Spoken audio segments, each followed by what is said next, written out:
Maybe you call it deja vu, or maybe you have your own words for it. Well, maybe one word. Terrible.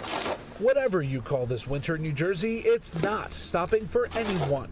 Just ask Jason Cobb, who owns Charcoal, a restaurant in Freehold. The borough was walloped by more than 2 feet of snow Sunday into Monday, making it one of the hardest hit areas of Monmouth County. On Tuesday, he finds himself digging his business out once again. It's been like three times this year, all on Sundays.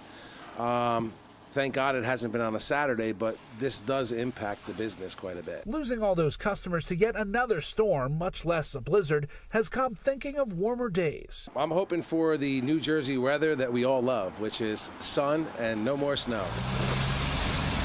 Yeah, we haven't had weather like this in years.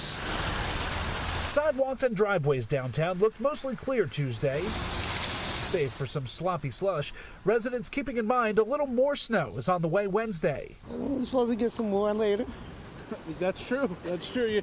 Are you ready for more? Of course. Why not? I ain't got nowhere to go. I'm so retired. This storm has tested us, but it did not beat us. New Jersey leaders, including Governor Mikey Sherrill, touting the work done by first responders, utility workers, and transportation employees, making emerging from a historic blizzard a little bit easier. New Jerseyans all across the state heeded our calls to stay home and stay off the roads. The state saying more than 365,000 customers were left in the dark, mostly down the shore, the most caused by a winter storm since 2018.